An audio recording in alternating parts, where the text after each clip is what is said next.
we smooched a sheet and a shirt off the clothesline and laid out our plans to free Jim. Tom said we should fetch some tools to dig with, so I found some old crippled picks and shovels. But Tom thought they was modern conveniences, and not at all what a prisoner would have in his wardrobe. So he got a couple of old knives, but he said even that weren't quite regular. What he really wanted was to dig through a solid rock fortress for 37 years. Late that night, we crept out and started digging. We dug and dug and dug till most midnight and got dog-tired and our hands all blistered. And still you couldn't see we'd done anything hardly. This ain't no 37-year job, Tom. This is a 38-year job. It ain't no use, Huck. It ain't a-gonna work. Prisoners wouldn't get but a few minutes to dig every day while they was changing watches, and they keep it up right along year in and year out. But we can't fool along, so what are we gonna do, Tom? I'll tell you. It ain't right, and it ain't moral, and I wouldn't like it to get out. But there's only just one way. We gotta dig 'em out with the picks and let on we're using old knives. Now you're talking.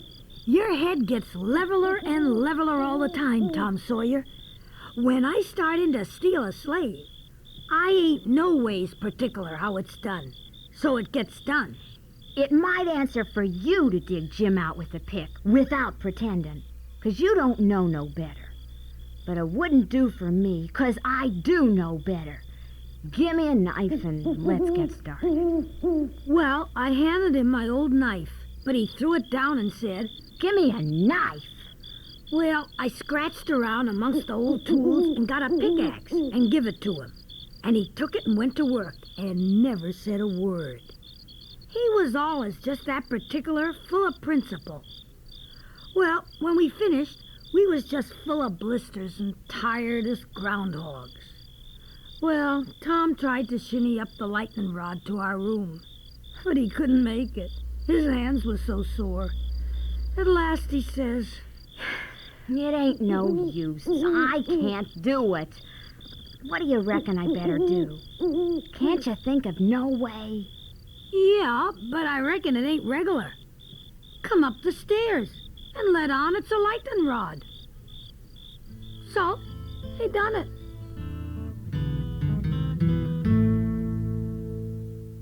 The next night, we pitched in with a pick and shovel, and in about 2 hours the job was done. We crept in under Jim's bed and into the cabin. He was so glad to see us he most cried. Tom explained his plans and everything, but Jim couldn't see no sense in the most of it, but said he'd do it anyway, just as Tom said. By and by we borrowed a whole passel of things to smuggle into Jim, so's he could behave just like a prisoner in those books Tom Sawyer was a-reading. I got to feeling uncomfortable. I've hunted high and I've hunted low, and it does beat all what has become of your other shirt, Silas. It's most uncommon curious. I can't understand it. I know perfectly well I took it off because... Because you ain't got but one on. Yeah. Just listen at the man. I know you took it off, and know it by a better way than your wool-gathering memory, too, because it was on the clothesline yesterday. I seen it there myself.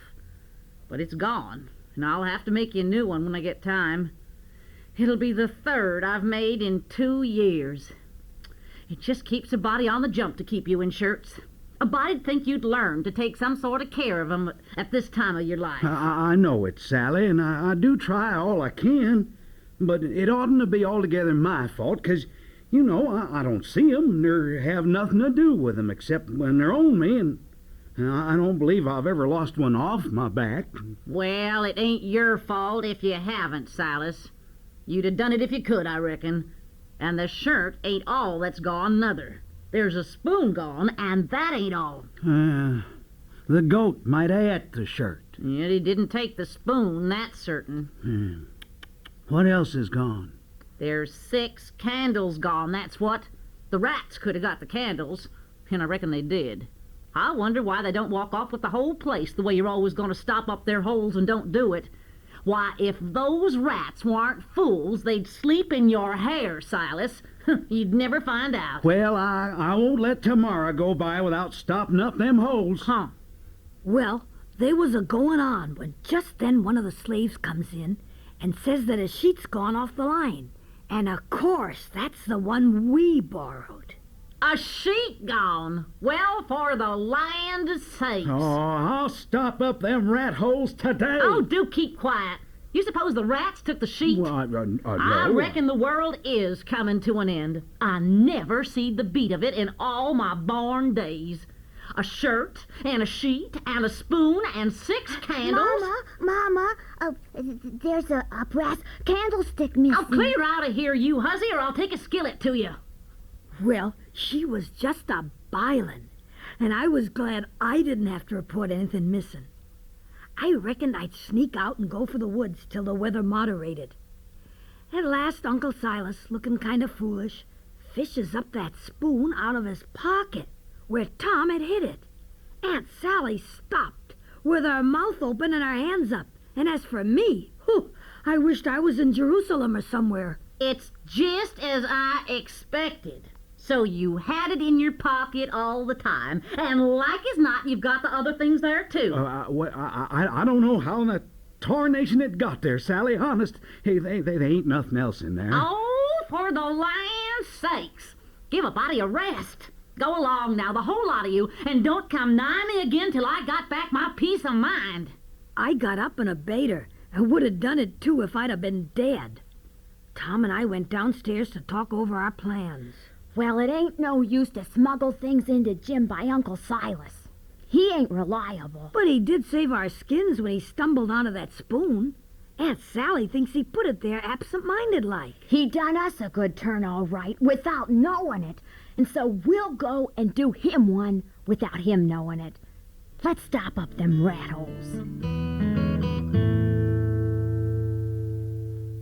We done the job tight and good and shipshape.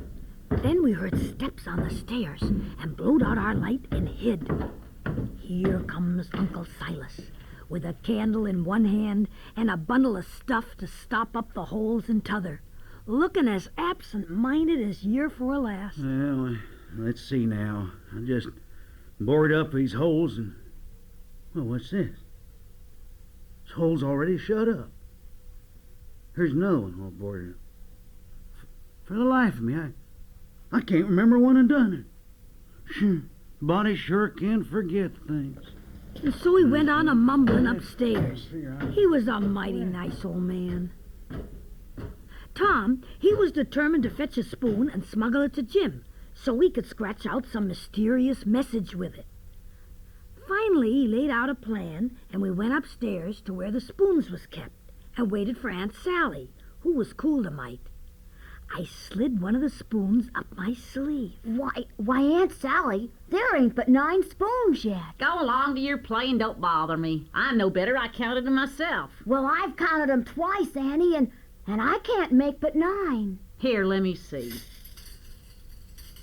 I declare to gracious, there ain't but 9. Why, what in the world? Plague take the things. I'll count them again. So I slipped back the one I had, and when she got done counting, she says, Hang the troublesome rubbish, there's 10 now. Annie, I don't think there's 10. You numbskull, didn't you see me count 'em? I know, but still... Well, I'll count 'em again. So I smooched one, and they come out 9, same as t'other time. Well, she wasn't a tearing way, just a trembling all over. She was so mad. But she counted and counted the pan for a spoon. And so 3 times they come out right, and 3 times they come out wrong. Finally, she grabbed the pan and slammed it across the room and nearly killed the cat. Oh! Clear out and let me have some peace. And if you come bothering around again betwixt now and dinner, I'll skin you both. We left all right, and Tom Loud it was worth twice the trouble it took, 'cause he said now she couldn't ever count them spoons twice alike to save her life. And we put the sheet back on the line that night and borrowed another one out of the closet. Kept on putting it back, taking it again for a couple of days, till she didn't know how many sheets she had nother. And she didn't care. I wouldn't count 'em again, not to save her life. She'd rather die first.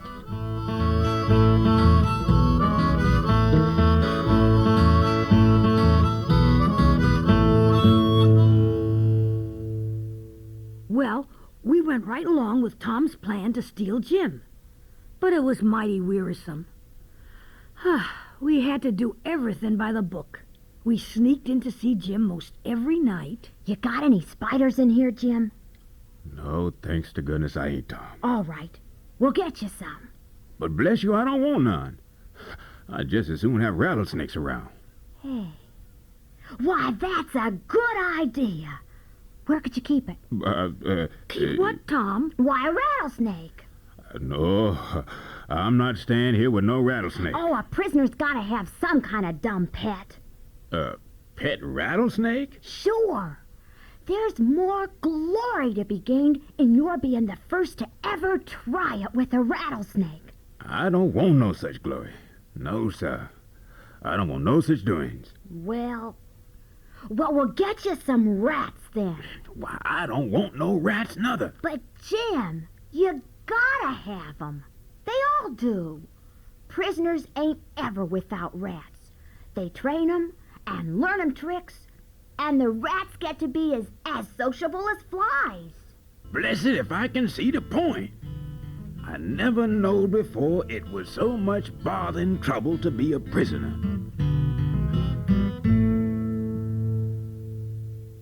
In the morning, we took a wire rat trap and fetched it down and unstopped the best rat holes. And in about an hour, we had 15 of the bulliest rats you ever saw. Then we took the trap and put it in a safe place, under Aunt Sally's bed.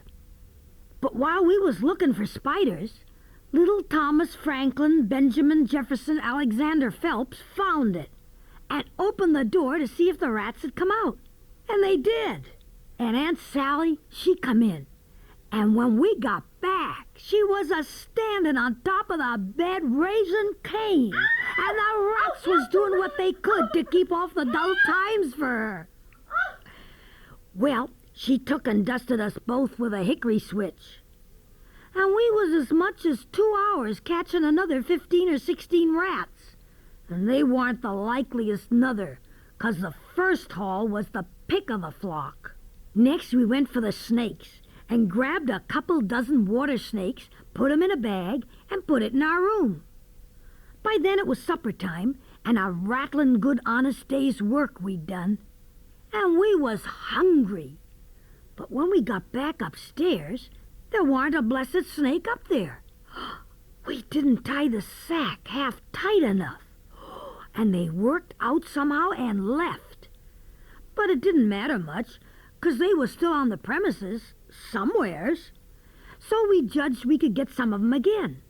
No, there warn't no real scarcity of snakes about the house for a considerable spell. You'd see 'em dripping from the rafters and places every now and then. There warn't no harm in a million of 'em, but that never made no difference to Aunt Sally. And every time another one had slithered around the place, it didn't make no difference what she was doing. She'd just lay that work down and light out. I never seen such a woman. And you could hear her whooping to Jericho.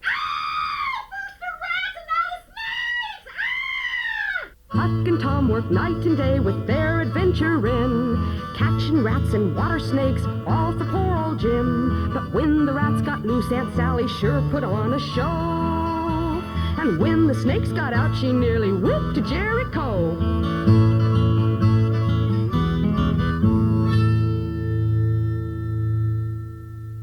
Well, by the end of 3 weeks, everything was in pretty good shape.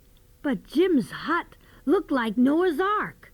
There was so many creatures a-running around in it, and more'n 2 of each, too. Tom was having a good time, though he was pretty well tuckered out.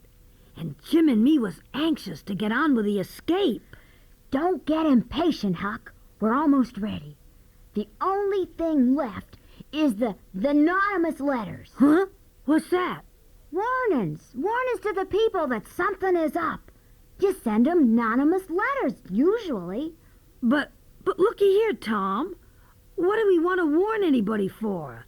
Let 'em find out something's up when we're gone. After all this hard work and trouble, do we want this escape to go off perfectly flat? Well, no. Then we gotta do the whole thing right. Now, the anonymous letter is usually delivered by a servant girl. Oh, we ain't got no servant girl. We got you, Huck. Oh. Now you hook a frock that belongs to one of the girls and deliver the anonymous letter under the door tonight. Well, Tom wrote the letter, and that night I dressed in a frock and shoved it under the front door, the way Tom told me to. The letter said, "Beware, trouble is brewing. Keep a sharp lookout. Unknown friend." Next night, we stuck a picture, which Tom drawed in blood, of a skull and crossbones on the front door. And the next night, another one with a coffin on it at the back door. I never see a family in such a sweat. We laid we'd free Jim that night, but long towards dark, after supper, a crowd of farmers began to gather at the place, and every one of 'em had a gun. Oh, and I figured we'd overdone this thing. Well, me and Tom went up to bed. Leastways, that's what we told them. What a thunderin' hornet's nest we got ourselves into. Ain't it, Wow. Bully? Oh, why, Huck, if it was to do over again, I bet I could fetch 200 men. Why, these'll shoot us as well as 200. We sneaked out the window and crept down to the hut. We was just slipping out through the hole at the back of the hut with Jim when we heard the tramp of men a-comin'. Some of you keep an eye out. They might be trying to steal away this runaway slave. We'll lay for 'em in a cabin. The rest of you scatter around a piece and sing out if you hear anybody coming. We crept along, not making the least noise, and slipped up to the fence. Me and Jim got over it, but Tom's britches catched on a nail, so when he pulled it loose, the tear made a noise. What's that? Who's there? Answer or I'll shoot! But we didn't answer. We just unfurled our heels and shoved. Then there was a lot of noise, and the bullets fairly whizzed around us. There they are. They broke the river. Jump them boys and turn loose the dog.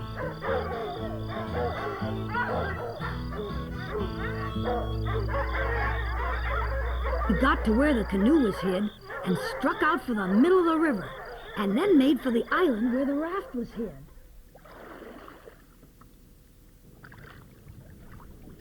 Now, old Jim, you're a free man again, and I bet you won't ever be a slave no more.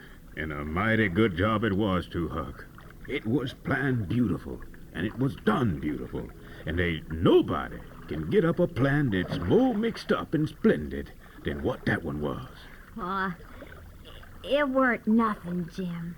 We was all glad as we could be, but Tom was the gladdest of all, 'cause he had a bullet in the calf of his leg. When me and Jim saw that, we didn't feel as brash as what we did before. It was hurting Tom considerable and bleeding, so we laid him in the wigwam and tore up one of the Duke's shirts to bandage him. Give me the rags.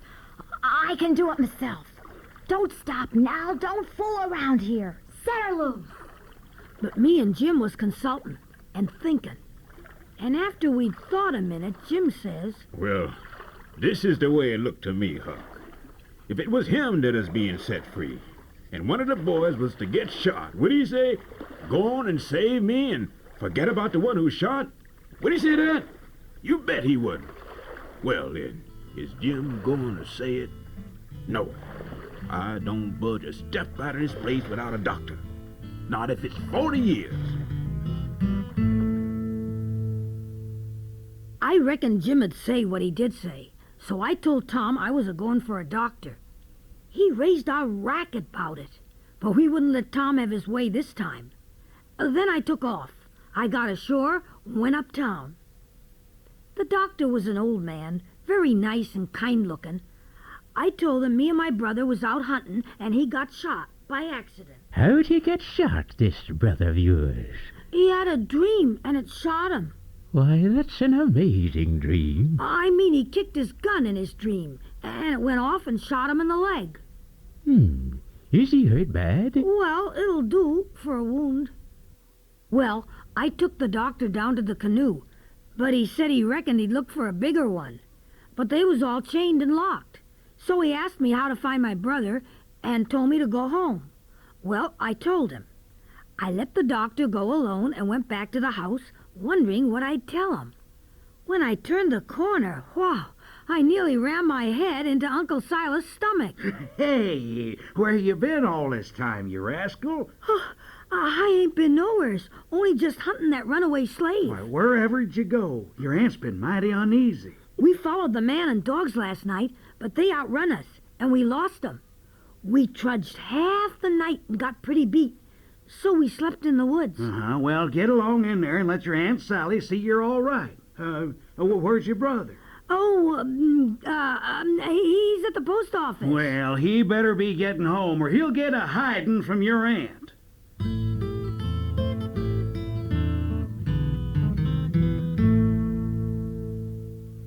When I saw Aunt Sally, I told her what I told Uncle Silas, how he went down the lightning rod and both of us got hurt a little, and we didn't never want to try that no more. Well, I forgive you. I suppose it's about what a body might expect of boys. All boys is a pretty harum-scarum lot as far as I can see. But what has become of that brother of yours? I'll run right uptown and fetch him. No, you won't. You'll stay right where you are. One's enough to be lost at a time. When Tom didn't come back for supper, Uncle Silas went looking for him. He come back about 10 o'clock, a little bit uneasy, 'cause he hadn't run across Tom's tracks. Why, laws a mercy, it's enough to fright a body sick. What has become of that boy? Oh, boys'll be boys, Sally. You'll see this one'll turn up in the morning all sound and right. Well, I'll sit up for him a while, and I'll keep a light burning so he can see it. I went up to bed, hoping I could get out and see how Tom was a-doing. I calculated he was in good hands with Jim and that doctor. Still, I was a trifle nervous to see for myself. Well, pretty soon Aunt Sally come up and talked with me and tucked me in. That Sid is such a good boy. He could have got lost or hurt or drowned. Oh, he'll be all right, and he'll be home by morning. I sure hope you're right. Now, the door ain't locked, and I'm going, and there's the window and the rod. But you'll be good, won't you? And you won't go for my sake. Laws knows I wanted to go bad enough to see about Tom. I was all intending to go, but after that, I wouldn't have went not for kingdoms. But a couple of times in the night, I slipped down the rod and went around front, and see her setting there by her candle in the window with her eyes towards the road and the tears in 'em. Toward dawn, I slid down, and she was there yet, and her candle was most out, and her old gray head was resting on her hand, and she was asleep. Next morning, there was still no sign of Tom, and everybody was a-looking mournful and sad, not eating a thing at breakfast.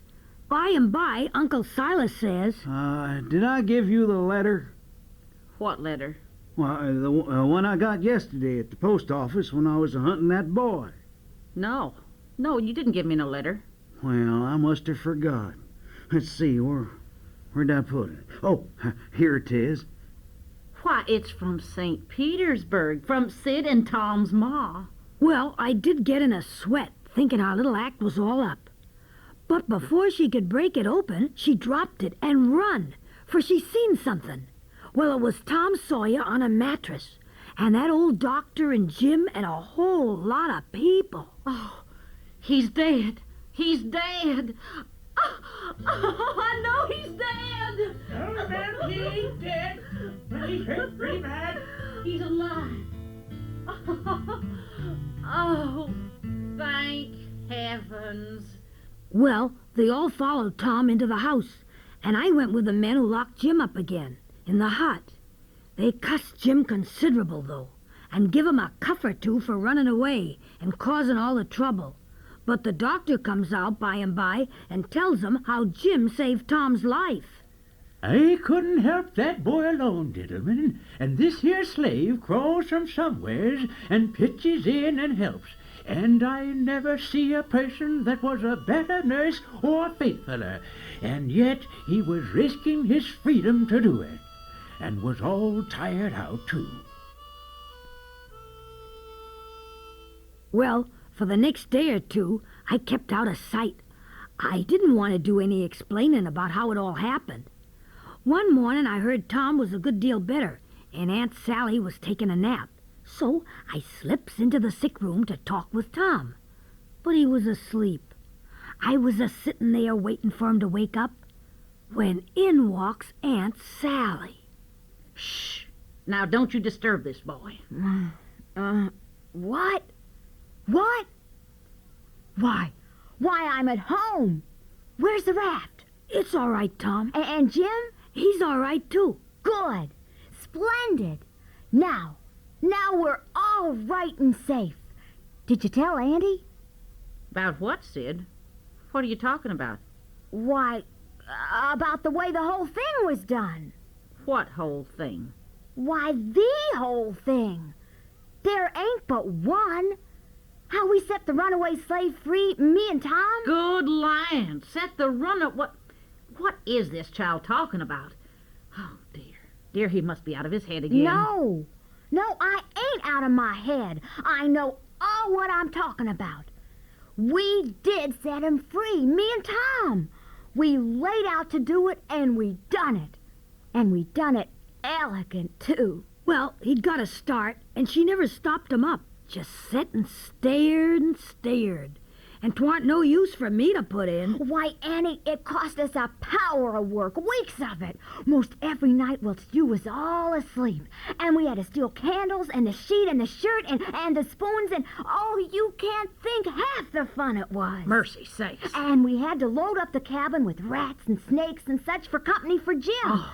And had to dig that big hole to smuggle things in and out. Why, I declare. And we sent anonymous letters warning you about the escape. But stole Jim away anyway and made him a free man. And we done it all by ourselves. And oh, Auntie, wasn't it bully? Well, I never heard the likes of it in all my born days. So it was you little rapscallions, that's been making all this trouble and scared us both to death. But Tom, he was so proud and joyful, he just couldn't hold in. And Aunt Sally, she just a-chipping in and spitting fire all along, and both of 'em going at it at once like a cat convention. Well, you get all the enjoyment you can out of it now, 'cause when you're well, you little scamp, I'll tan the old Harry out of both of you. And if I catch you meddling with him again... Meddling with who? With who? With who? Why, that runaway slave, of course. Who'd you reckon? Say, didn't you just tell me he was all right? Hasn't he got away? Him? Him, that runaway slave? 'Deed he hasn't. He's back in the cabin loaded down with chains. But they ain't got no right to shut him up. Don't lose a minute. Turn him loose. He ain't no slave. He's as free as anybody. What does this child mean? I mean every word I say, Aunt Sally. And if somebody don't go, I'll go. I've known him all his life. We both have. And old Miss Watson died 2 months ago. And she was ashamed she ever was going to sell him down the river and said so. And she set him free in her will. Then what on earth did you want to set him free for, seeing he was already free? Oh, well, that is a question, I must say, and just like women. What? I wanted the adventure of it.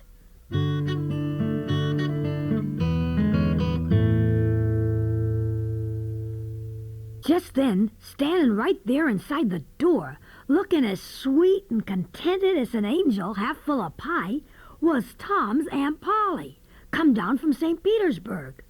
While the two sisters was a-hugging, I went under the bed, knowing our scheme was over for good. Why, what are you doing in that bed, Tom? Oh, dear me, Polly, is he changed so? Why, that ain't Tom. It's Sid. Tom's right over... Well, where is he? He was here a minute ago. You You mean where's Huck Finn, that's what you mean. I reckon I know that scamp Tom Sawyer, and I think I know Huck Finn, too. Come out from under that bed, Huck. Aunt Sally and Uncle Silas was the most mixed-uppest looking persons I ever see. But Tom's Aunt Polly set her straight and told 'em all about me and about how she knew something crazy was a-going on when she got a letter about Sid and Tom both being down here, knowing that Tom had come alone. And it was true that Miss Watson had set Jim free in her will, and so we had Jim out of chains in no time. And when everybody found out how good he helped the doctor nurse Tom, oh, they made a heap of fuss over him. Well, Tom's most well now, and he's got his bullet around his neck on a watch guard. So there ain't nothing more to tell about. And I'm rotten glad of it, because if I'd 'a' known what a trouble it was to tell a long story like this, I wouldn't have tackled it. But I reckon I might light out for the territory out west, 'cause Aunt Sally says she's gonna adopt me and civilize me. Oh, and I can't stand that. I've been there before.